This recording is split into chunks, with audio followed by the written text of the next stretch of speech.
I wet my bed every night as an adult. It stopped the same night I started being watched. I killed my mother on the day I was born. At least, that's what my father used to tell me, usually around his third drink, when the grief needed somewhere to go and I was the most convenient address. The truth is less dramatic and more sad. Mother had a heart condition that had nothing to do with me. The pregnancy became complicated, so she was delivered early and didn't survive it. I came into the world at 31 weeks in an incubator that probably cost more than my father made in a year. I don't blame him for needing a story. I know that people need stories. What I also know is that I was diagnosed with autism at age 5. For those who don't know, autism is a spectrum, like colors on a rainbow, as my therapist puts it. I sit in the part of the spectrum called the Asperger's territory, which is a polite way of saying almost normal, but not quite. I have spent 28 years of my life without telling anyone about it. I've managed, mostly. I have a stable job as the maths teacher at a junior school. I have 2 friends that I actually like. I have the aforementioned therapist I see every Thursday. But I do have my issues. I'm a little slow to learn things that other people seem to absorb without effort. I'm bad at showing the right emotion at the right moment, so my face is expressionless most of the time. And I wet the bed every single night without exception. Yes, I have done this every single day since I was a child. My body works a bit differently compared to the average, normal adult, so I am not as ashamed about it as I should be. I have a waterproof mattress cover. I do laundry on Tuesdays and Fridays. I have made my peace with it and learnt to build my life around it. I'm telling you this because it matters. It is the only reason I noticed what I noticed. My apartment is on the 4th floor of a building that had seen better days. The building directly across the street is close enough that on quiet nights I can hear someone else's television. My window faces their windows. Everyone here is 3 meters from a stranger at all times. This is the best I could afford on a school teacher's salary, so I have never given it much thought. About 3 months ago, my therapist suggested that the bedwetting might be connected to obstructive sleep apnea. She referred me to a specialist who confirmed it and prescribed a CPAP machine. I was told to use it every night. The side effect nobody warned me about is that the mask wakes me up. I'd find myself conscious around 2 a.m., lying in the dark with the machine humming quietly beside me, too awake to go straight back to sleep. I started getting up and standing at the window for a few minutes, just to have somewhere to be while my brain caught up with the fact that it was supposed to be resting. That is how I first noticed the light. The light seemed to come from the 4th floor of the opposite building, 2nd window from the left. It turned on every night somewhere between 1:30 and 2 a.m. I assumed it was a fellow insomniac, a night shift worker on a late schedule, perhaps. I noticed it the way you notice anything you see repeatedly from your own window, passively, without interest. Then, one night, the mask woke me earlier than usual. I lay in the dark for a few minutes. When sleep didn't come back, I got up and went to the window with a glass of water. It was just past 2 a.m. The light across the street was on, and for the first time, someone was standing in it. Just standing. No phone, no movement. Facing outward. The kind of stillness that feels deliberate. I watched for perhaps 2 minutes. I decided it was strange, but it was not my business. I drank my water and went back to bed.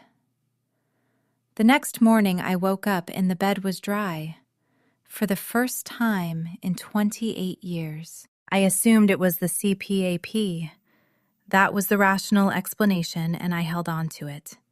Improved breathing, improved sleep quality, problem resolving itself exactly as my therapist had predicted. I stripped the sheets out of habit anyway. I didn't think about the figure again until the following night, when the mask woke me at 2 a.m. as usual. I went to the window like I always do. The light was on, and the figure was standing there again, the same way it was standing the previous night. I was dry again in the morning. I told myself I was sleeping differently. Waking briefly in the night disrupts the cycle that causes the problem. That is probably true. That is almost certainly true. And that's what I kept telling myself. For the next 2 weeks, I quietly, superstitiously, got up every night when the mask woke me up. I stood at my window and looked across at the figure. And for 2 weeks, I went back to bed and woke up dry. It was the best 2 weeks of sleep I'd had in years. Then one night, I decided to test it. I took the mask off, set it aside, and stayed in bed. Told myself I was being ridiculous. Fell back asleep. Woke up at 7 a.m. The bed was soaked. That was the night I stopped pretending it was the CPAP. I started observing more carefully after that. The figure was always in the same position, always the same window, 4th floor, second from the left. Always there between 1:30 and 2 a.m. I could never make out a face, just a silhouette, backlit by the room behind. The figure stood still in a way that people aren't quite still when they're just standing. The kind of still that takes effort, or practice, or neither. I told myself it was a mannequin, a coat hung on a stand, something mundane, something rational. And I almost believed it until the night I waved. I want to be precise about why I waved. I had been standing at my window for 10 minutes, watching a silhouette in a lit window across the street, becoming aware of how strange this had become. I am not good at knowing when a situation has become strange, thanks to my condition. I tend to normalize things efficiently, sometimes too efficiently. But even I could recognize what this was. So I raised one hand, barely, just a slight lift of the wrist. I wanted to prove to myself that nothing would happen. I wanted to be relieved so that I could go back to bed and stop cataloging a stranger's insomnia. The figure raised its hand back. Not immediately. There was a pause of maybe 3 seconds. Then a slow, deliberate raise of the right hand. Then stillness again. I went back to bed. I didn't sleep. I woke up dry. I am not good at letting things go once I have noticed them. It is one of my issues. I started observing with more precision. I kept tracking the exact time the light came on and the exact position of the silhouette. I wanted to see whether it ever varied. It did not. The figure was always backlit, always a silhouette, face never visible. But I became increasingly certain that it wasn't looking at the building in general. The angle felt specific. The position seemed too directed. It felt like it was watching my window. Only my window. I tested this. I moved to the left side of my window one night. The figure's silhouette shifted almost imperceptibly. It was a slight turn of the head, nothing more. I moved to the right. The head turned back. I closed my curtains entirely one night and lay in the dark. I told myself I was done with this. I woke up at 4 a.m. I was soaked through. I opened the curtains. The window across the street was dark. I have opened them every night since. The pointing happens on a Thursday. That night I was at the window at my usual time when the figure raised one hand. It was not a wave. It was a single extended finger pointing downward at the street below. I looked down. The street was empty. A parked car, a street light, a crisp packet moving in no wind that I could feel. When I looked back up, the figure was gone. The light was still on. The window was empty, for the first time since I had started watching. I waited for an hour. Nothing returned. I went to bed unsettled, slept badly, woke in the morning. Dry. That was 3 weeks ago. The light has not come on since. I checked it at 1 a.m., 2 a.m., 3 a.m. The window stays dark. Whatever was there has stopped coming. I still wake up dry every morning. That is the part I cannot explain away. The logic I had constructed was that the figure's presence was the mechanism. The watching was doing something. That framework, however absurd, had a certain structure to it. But the watching has stopped, and the mechanism hasn't. Which means either the connection was never real, and I have been having 3 weeks of coincidental good nights, or something was established during those weeks that no longer requires its presence to continue.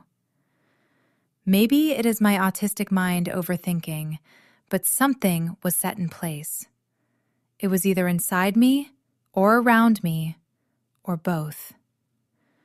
I have been trying very hard not to think about it, and I am not succeeding. Last night I was standing at the window at 2 a.m. It was out of habit now, not ritual, the way you still check a door you know you already locked. That's when something occurred to me. It was a question of geometry. I teach mathematics to 11-year-olds. I notice when angles don't resolve correctly. I have been looking at that window for 2 months. 4th floor of the opposite building, directly across the street. I have always assumed the figure was visible because it was standing at its own window, lit from behind. But I found myself thinking, from street level, would that figure have been visible? Would anyone below have seen what I could see?